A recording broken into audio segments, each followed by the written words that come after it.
लेकिन आवाज को कैसे दबाया जाता है और कैसे सरेआम चुनाव लड़ने वाले विरोधी दल के कार्यकर्ताओं को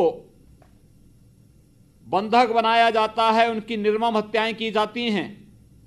ये नग्न तांडव टीएमसी की सरकार में लगातार वेस्ट बंगाल में देखने को मिल रहा है।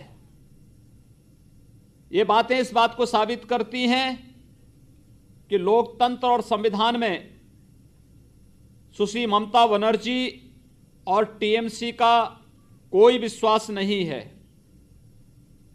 जो लोग अभी हाल ही में वेस्ट बंगाल जाकर के लोकतंत्र के नाम पर टीएमसी के मंच पर थे, उन सबको भी स्वयं अपने आंचल में झांकना चाहिए कि सरकार जो लगातार वहां पर जनभावनाओं को दबा रही है, कभी शारदीय नवरात्र में मां दुर्गा की पूजा से रोकने का कुत्सित प्रयास किया जाता है।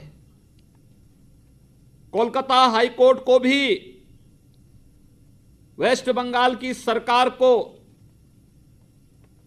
इस बात के लिए सरकार को कटघरे में खड़ा करने के लिए मजबूर होना पड़ा, जिससे क्योंकि वहां पर वह सरकार जनभावनाओं का निरादर कर रही थी, दुर्गा पूजा करने से लोगों को रोक रही थी। और इसीलिए मैं आज आप सबसे कहने के लिए आया हूं कि जिस मजबूती के साथ बंगाल के कार्यकर्ताओं ने टीएमसी के गुंडों का मुकाबला किया है, वह लोकतंत्र के लिए आप जैसे कार्यकर्ताओं को मैं अभिनंदन करता हूं। और मैं आप सबका आह्वान करता हूं कि आप सभी टीएमसी की इस गुंडागिर्दी के खिलाफ लड़ें। हम सब आपको आश्वस्त करते हैं, यह सरकार हमें रोक नहीं पाएगी। बंगाल में भारतीय जनता पार्टी की सरकार आएगी। आप सभी कार्यकर्ताओं के बल पर, आपके दम पर हम सब बंगाल में भारतीय जनता पार्टी की सरकार लाने में सफल होंगे। सुश्री ममता बनर्जी और टीएमसी के लोग किसी गलतफहमी के शिकार हो चुके हैं। इन्हें यह नहीं भूलना चाहिए कि भारतीय जनता पार्टी इस देश के अंदर 16 राज्यों में शासन कर रही है और सुश्री ममता बनर्जी को यह मानना चाहिए कि लोकतंत्र में शासन का, प्रशासन का दुरुपयोग इस रूप में नहीं होता है जिस तरीके से वेस्ट बंगाल के अंदर किया जा रहा है। लोकतांत्रिक तरीके से चलने वाले कार्यक्रमों और आंदोलनों को जिस तरीके से कुचलने का कार्य हो रहा है, यह अत्यंत निंदनीय है। हम इसकी निंदा करते हैं। और वहां का प्रशासनिक तबका जिस तरीके से टीएमसी के वर्कर के रूप में कार्य कर रहा है, यह भी स्वीकार्य नहीं होना चाहिए। मैं एक बार पुनः आप सबका आह्वान करूंगा। आपने देखा होगा 1 फरवरी को आदरणीय मोदी जी के नेतृत्व में केंद्र सरकार ने आजादी के बाद का सबसे अच्छा बजट देश के सामने प्रस्तुत किया है।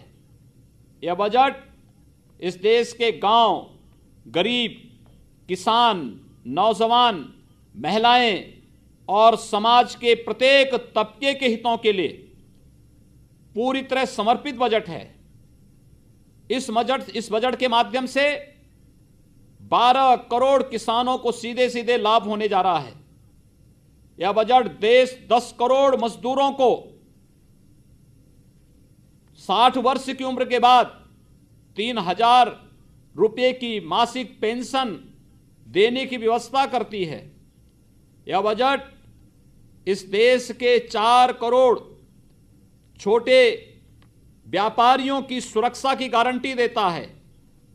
और यह बजट इस देश के नौकरी पेशा मध्यम वर्गीय परिवारों को आय की सीमा में छूट देकर के उन्हें बेहतर भविष्य की ओर एक नया विश्वास दिलाती है। और इसीलिए आज के उस अवसर पर मैं आप सबका आह्वान करूंगा कि आपने वेस्ट बंगाल के अंदर सुश्री ममता बनर्जी की, टीएमसी की और लोकतांत्रिक सरकार के खिलाफ जिस प्रकार का मोर्चा जनतंत्र बचाओ रैली के माध्यम से संभाला है, मैं एक बार पुनः भारतीय जनता पार्टी और उन सभी समर्थकों का अभिनंदन करता हूं जो हर विपरीत परिस्थिति का सामना करते हुए इस अराजक, लोकतंत्र विरोधी, संविधान विरोधी सरकार का डटकर मुकाबला करके इस अभियान को आगे बढ़ा रहे हैं। वेस्ट बंगाल तो वैसे भी हमारे लिए इस देश की बौद्धिक संपदा का स्थल रहा है। वह चाहे रामकृष्ण मिशन की परंपरा हो, चाहे वह स्वामी विवेकानंद से चली हुई परंपरा, हमारे जनसंघ के प्रथम संस्थापक अध्यक्ष डॉक्टर श्यामा प्रसाद मुखर्जी बंगाल से थे। और यही नहीं, अभी हाल ही में हमारी भारत की सरकार ने बंगाल के पुत्र, देश के पूर्व राष्ट्रपति श्री प्रणब मुखर्जी को भारत रत्न देकर के बंगाल को सम्मानित करने का कार्य किया है, इस देश को सम्मानित करने का कार्य किया है। और मैं आप सबका आह्वान करूंगा, पूरे बंगाल को ही नहीं पूरे देश को बंगाल की इन धरोहर पर गौरव की अनुभूति होती है।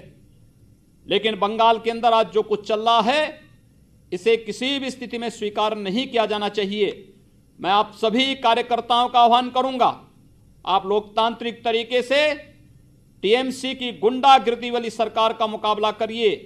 हम सब आपके साथ में हैं और मैं बंगाल पुनः कार्यक्रमों में अवश्य आऊंगा और आपके साथ इस अराजक, संविधान विरोधी अराजक सरकार का डटकर मुकाबला करने के लिए सड़कों पर आपके साथ हम लोग इस लड़ाई को आगे बढ़ाएंगे।